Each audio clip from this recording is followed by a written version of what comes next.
Bom, depois dessa pausa, voltamos a falar um pouco mais sobre a síntese de neurotransmissores. A síntese de neurotransmissores de baixo peso molecular ocorre dentro dos terminais pré-sinápticos. As enzimas necessárias para a sua síntese são produzidas no corpo do neurônio e transportadas para o terminal axônico, aqui. As moléculas precursoras por essas enzimas, elas são captadas nessas regiões por proteínas transportadoras encontradas na membrana plasmática do terminal pré-sináptico. E essas enzimas sintetizam os neurotransmissores e estes são carregados para as vesículas sinápticas por proteínas transportadoras localizadas na membrana da vesícula. As vesículas sinápticas, elas são produzidas no corpo celular de um processo similar à via secretória. Dessa forma, as proteínas da membrana das vesículas sinápticas, elas são sintetizadas no retículo endoplasmático rugoso e são dirigidas para o complexo de Golgi, onde ocorrem processamentos, maturação e classificação desse produto. As vesículas sinápticas nascentes são transportadas para o terminal pré-sináptico, e essas vesículas destinadas a conter neurotransmissores não peptídicos, como a acetilcolina, elas viajam sem peptídeos dentro, o que não acontece com alguns outros neurotransmissores.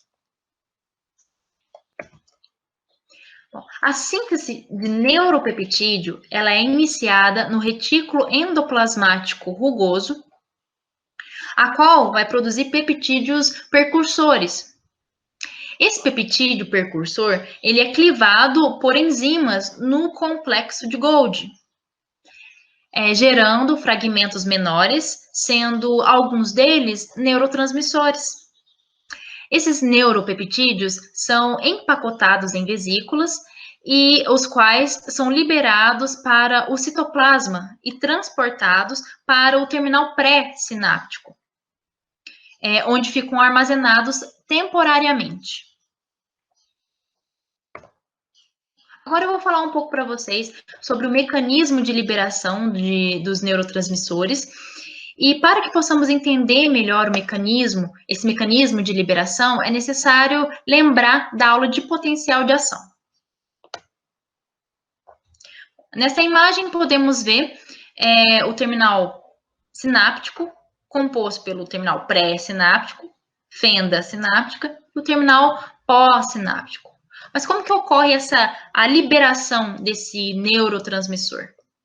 Bom, as moléculas neurotransmissoras, elas são empacotadas em vesículas membranosas, e essas vesículas, elas são concentradas e ancoradas no terminal pré-sináptico.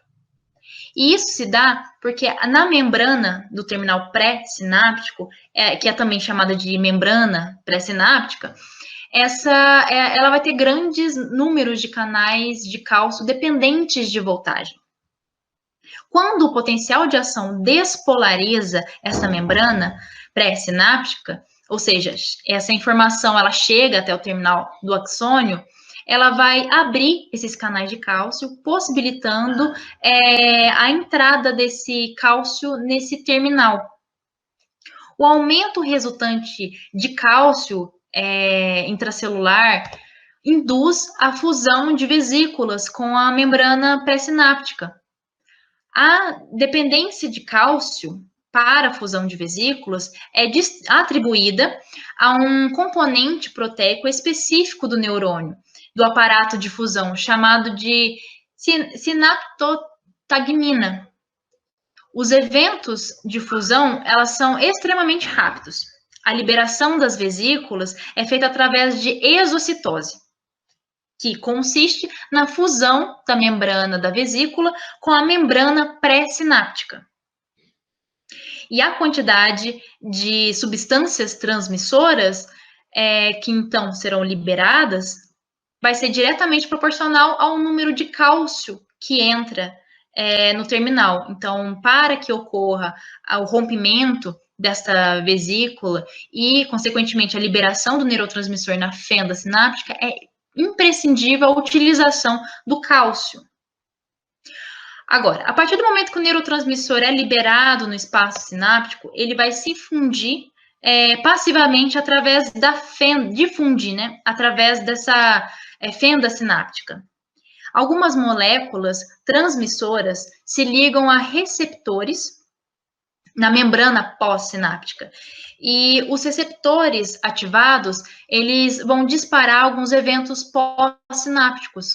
Geralmente, a abertura de um íon cálcio ou a ativação de uma cascata de sinalização acoplada à proteína G, ou também chamada de segundo mensageiro. E esse processo necessita da entrada de sódio para o interior do neurônio sináptico, pós-sináptico. Agora, as moléculas transmissoras, elas vão se difundir para longe dos receptores e, eventualmente, vão se dissipar por difusão contínua, ou degradação enzimática, ou captação ativa pelas células.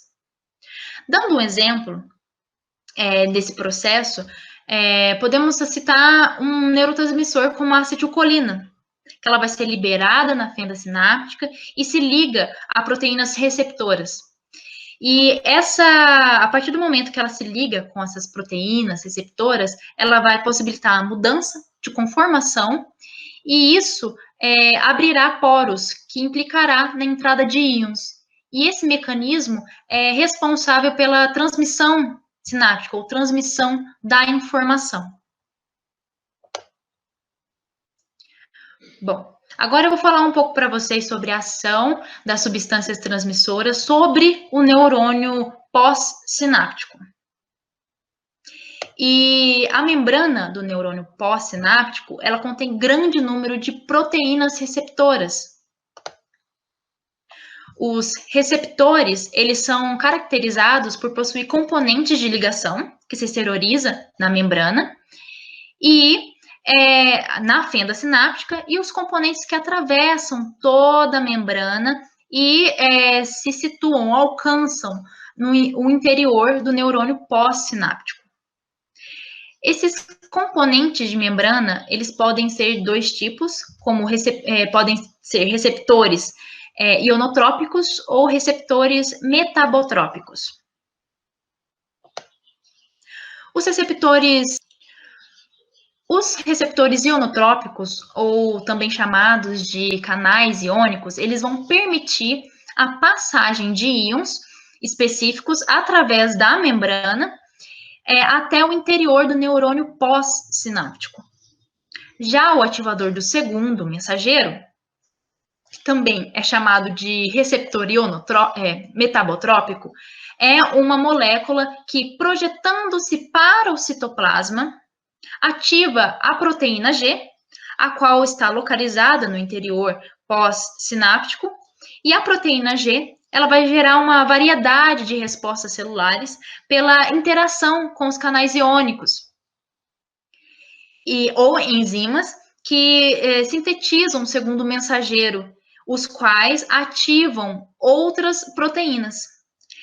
Estas podem provocar mudanças prolongadas no neurônio, como a duração de segundos a meses após o neurotransmissor inicial já ter se dissipado, o que não acontece nesses canais iônicos, porque uma vez que os neurotransmissores não estejam mais presentes nesta fenda sináptica, os canais eles se fecham em milissegundos. Agora eu vou comentar um pouco sobre essa reciclagem de vesículas. As vesículas que armazenam e liberam os neurotransmissores de moléculas pequenas, elas são continuamente recicladas e utilizadas por vezes repetidas. Bom, nessa imagem podemos ver esse mecanismo de reciclagem de vesículas. Depois de se fundir a membrana sináptica e se abrir para liberar os neurotransmissores, essas membranas da vesícula, no primeiro momento, ela simplesmente passa a fazer parte da membrana sináptica. Entretanto, em períodos de segundos a minutos, essa porção da vesícula aderida à membrana se invagina de volta ao interior do terminal pré-sináptico e se desprende para formar novas vesículas. O importante dessa formação de vesícula é que essas vesículas, a membrana dessas vesículas ainda vão conter proteínas enzimáticas apropriadas ou as proteínas transportadoras necessárias para sintetizar ou armazenar o novo neurotransmissor na vesícula. Em vesículas, há também processo de reciclagem de outras substâncias, como neurotransmissores, por exemplo. Como, por exemplo, a acetilcolina. A acetilcolina, ela será sintetizada aqui no terminal pré-sináptico. É um neurotransmissor de molécula pequena e ação rápida, e ele vai ser transportado por uma vesícula específica através de um transportador de acetilcolina e, posteriormente, será liberado na fenda sináptica por essas vesículas. A partir do momento que a acetilcolina ela está na fenda sináptica, ela é rapidamente hidrolisada por uma enzima e formando como produto colina e ácido acético. Essa colina ela vai ser novamente transportada ativamente para o terminal pré-sináptico por um transportador de colina. E assim será feito esse ciclo, que novamente ela estará disponível para a formação de uma nova molécula de acetilcolina.